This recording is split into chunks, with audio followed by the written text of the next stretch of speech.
it was a really nice little side plot. I was very, very pleased with Wraith's whole story. We got an interesting deep dive, well, deep enough into his character and backstory that I was satisfied with this. I've seen some people complaining about it online, talking about like, why would you care about, this character we just met?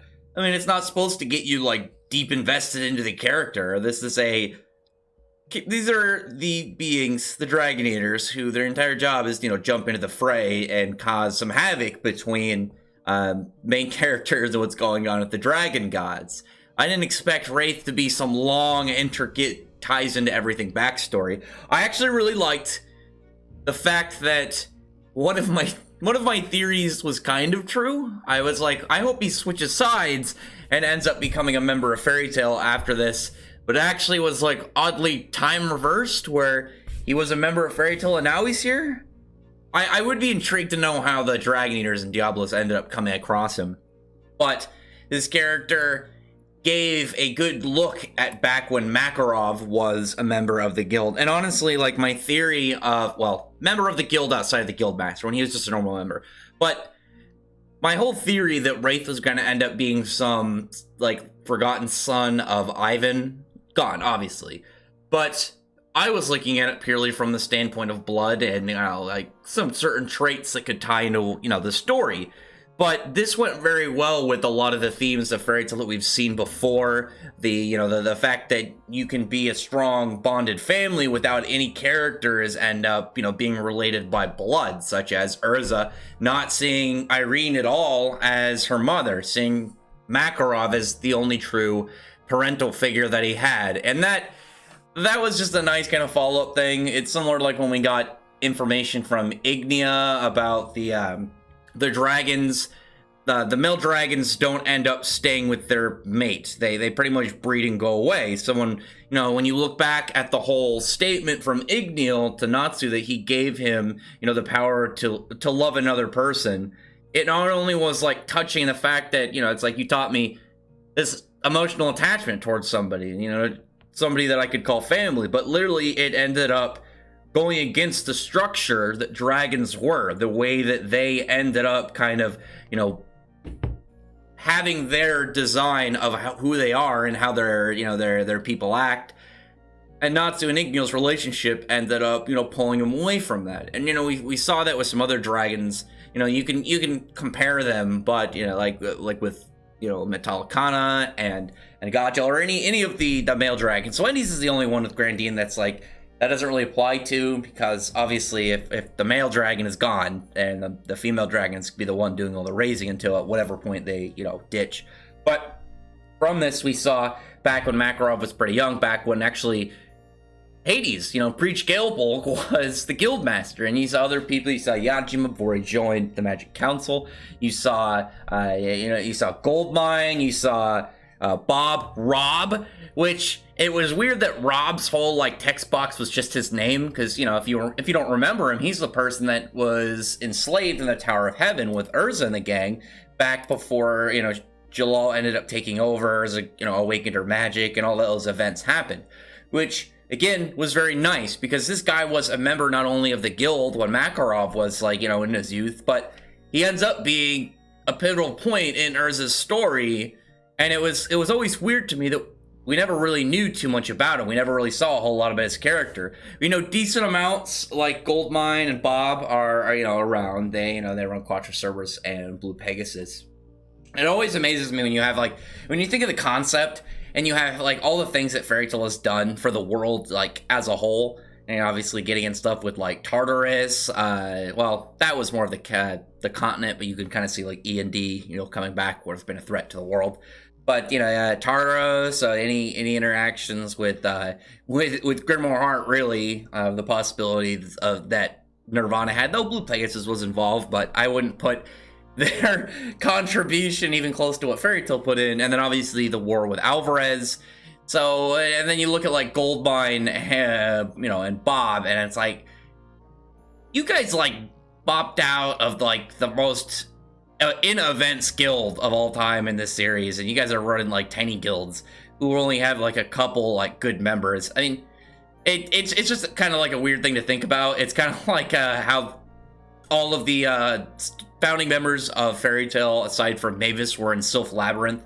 You know, the I'm stuttering really bad right now. The treasure hunting guild that, you know, you had, you know, we found out about at the start of the Sun Village arc. You know, we got a name that ended up tying back to, you know, the story, which was fun. And here we're seeing kind of just some nice interactions. You know, Yajima talking about possibly leaving the guild and whatnot. Some horseplay. I did like the comment from Goldmine when he's like, "Oh, it's because you're weak, yeah, Yajima." But dude, I'm like, dude, you unfortunately run like one of the weakest like known guilds. And honestly, I think Yajima has done more in the series, or for the series, than Goldmine's really done. It's a shame, because like him and Bob have been around since pretty much the start, like way back in the Lullaby arc. But while they're kind of like, you know, arguing and just discussing things, here comes Wraith. Wraith is on a stretcher.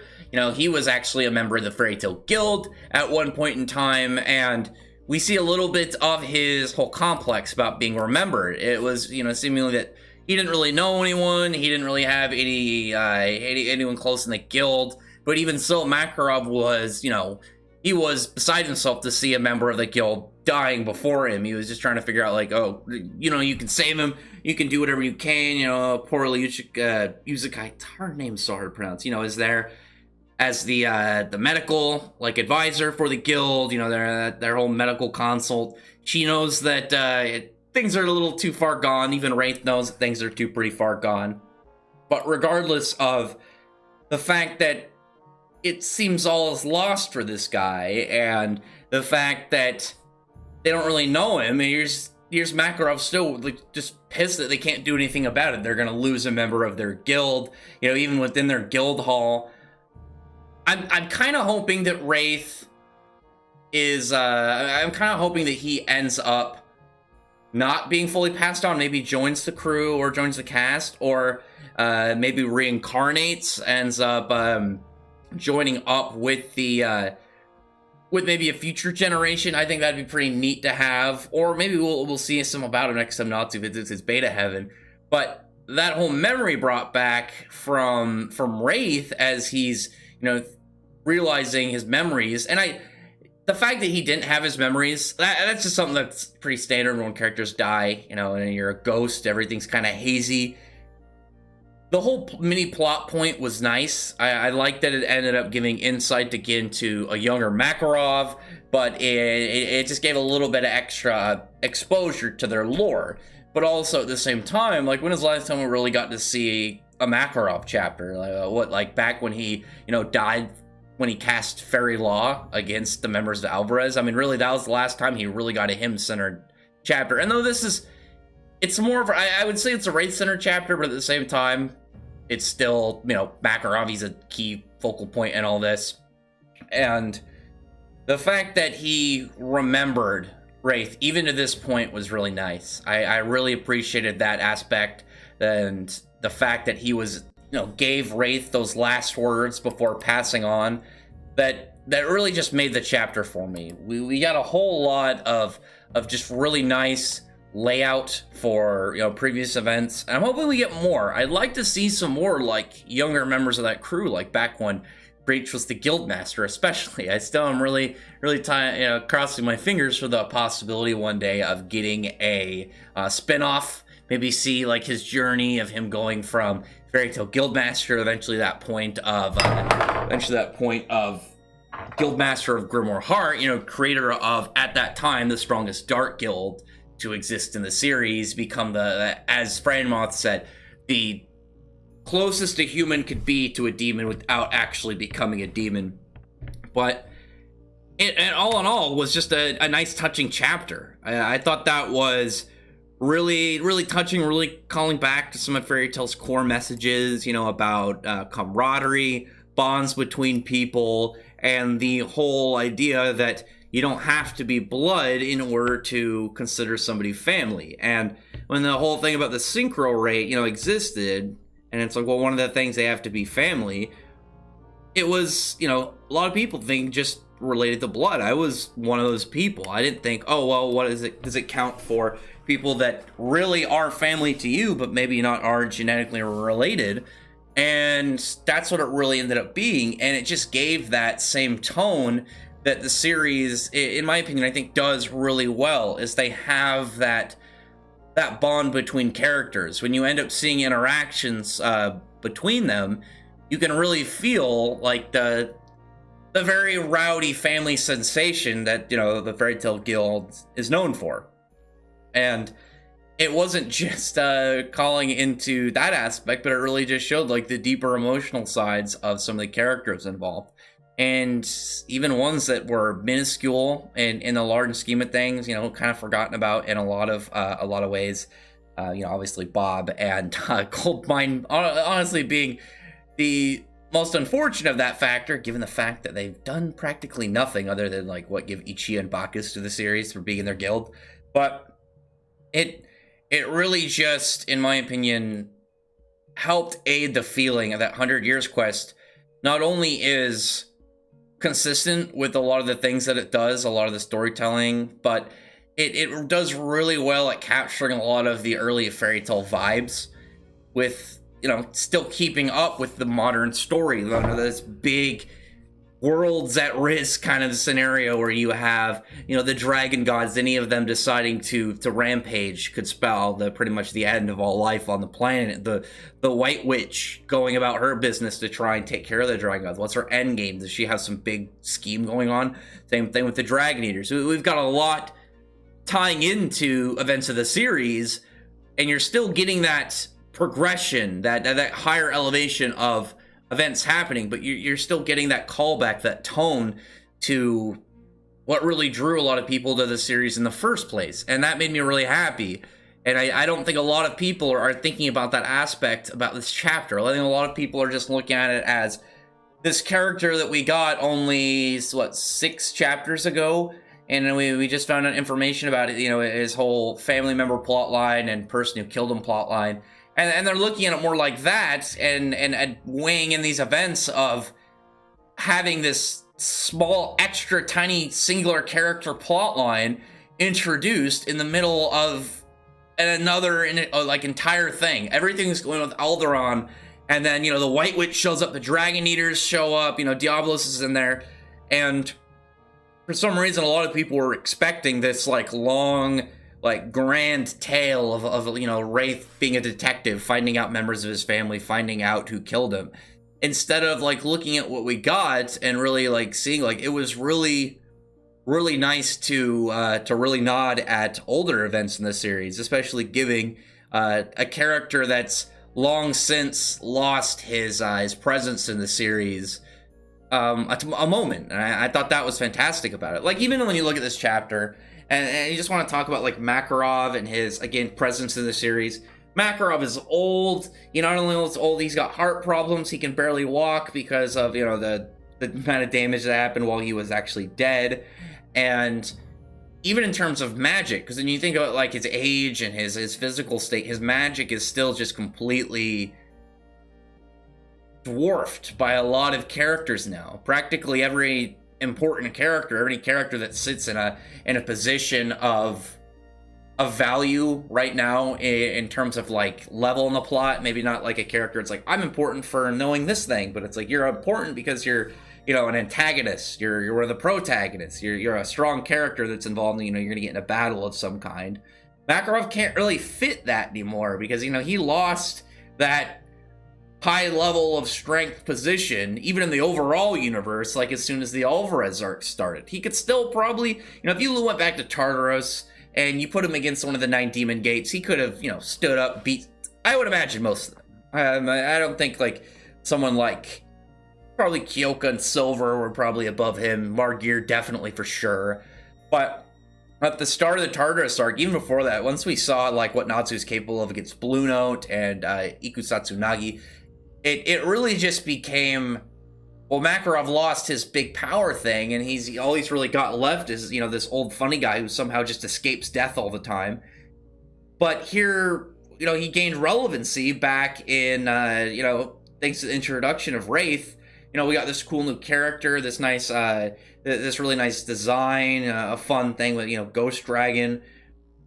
but it ended up becoming more, and ended up just giving that extra look back at characters that would never be able to get any form of spotlight in the current story.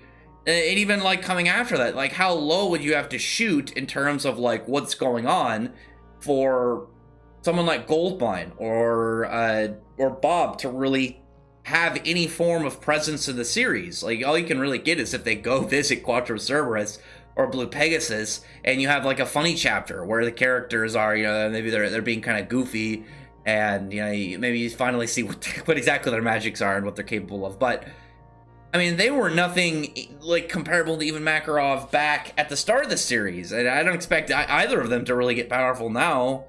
But when you have something like a flashback, you know, and you remember that Makarov, when he was, you know, a spry young lad, he had all these other characters that we met early on, and some like Rob ended up having, you know, a pretty important sacrifice in his day. And you just wonder what it's like. Again, it would be like, well, what if we found out more about when Zareth rose to power in the Alvarez, and instead of like, oh, well, you know, we see it from Zareth's perspective, we see a flashback of like, I don't know, Brandish finding like her great grandmother's diary or something, and you're reading it as it's going that way, and it becomes much more of a character driven chapter rather than, you know, you're spreading the plot out, or, you know, you're advancing certain areas, you know, you're doing like a cool battle. And that's really what this was. It was a very character driven thing for Wraith, who was this new guy that we didn't really know much about, but how it really tied into Makarov, this guy who, again, like I said, otherwise long since lost relevancy in the series. And outside of this, like, what is he really going to have? He can't fight any of the Dragon Eaters. He can't fight any of the Dragon Gods. He can't do anything against the White Witch. So, like, what can you really do with him? You introduce this character like Wraith, this powerful guy who, through the Synchro Raid is able to make Makarov's body relevant, even though Wraith is like, man, this old body is detrimental. I figured it was going to be too worn. But it ended up doing something with a character that you wouldn't get otherwise, and I really appreciated that. You would have had to have some form of just like Makarov sitting at a table drinking and chatting about, you know, the good old days, rather than this nice kind of tie-in with events of this new guy. And I didn't really expect the Dragon Eaters, like, outside of the core three that we've been seeing to long since last events in this whole saga of 100 Years Quest, outside of Wraith possibly becoming a member of the Fairy Tale Guild, like I thought, even though, again, it was like, he was technically at some point in time. Outside of that, I didn't really see a way that he could come back and really stand anything, because the only person on their team that could really do anything against him is Natsu, and you're just going to have Natsu fight him every single time? Are you going to, you know, how are you going to work things in? And plus, like, I already assumed that, like, every arc, every single Dragon Eater part, we're going to get Kyria, Madwell, and Skollion, and then a couple additional Diablos members that they bring along with them, and those guys are going to be specific to the arc. I am very curious of how Nebel's going to play into that kind of theory, if he's going to end up, you know, maybe he heel turns and is like, I want to be a member of Fairy Tale now, or maybe he instead just becomes like a dude who follows around tracking them without them noticing, and he's kind of just like a recon guy. But anyway, comment below, tell me your thought about the chapter. I like that Natsu can use his fire in his ghost form. I think that's cool, and that thought projection construct. But from everything in there, just really, when you read the chapter, don't look at it as like, oh, this brand new plot line is already over. Think of it really of like the characters it's relating to, and the tone that it really sets for the rest of the series, or rather, like nodding back at the series as a whole. Like, look, we've got a lot of the themes within the manga. But on that, I really appreciate if you would comment below. Tell me what you thought about the chapter. Tell me what you thought about what's going on. What are you looking forward to next? I don't expect Natsu to get another big fight until Alderaan. You know, we'll probably get, like, maybe Gray showing up to fight Nebel. I think the rest will probably stick to the Dragon Eaters, you know, and the White Witch cult, the White Doctor going around taking out the last orbs. Because, I mean, we're not going to get, like, a long, drawn-out thing otherwise from Nebel, unless he's supposed to be, like, a golem. Actually, I like that. Please do that. Please have him follow them around and be, like, Dragon Slayer Golem. Please. I mean, he talks like it. He's kind of weirdly walking like it. But other than that, like I said, comment below, thumbs up the deeper for the like button and the subscribe button, and check out my other videos. For that, I appreciate everyone who's already subscribed. I thank you all for listening. Bye.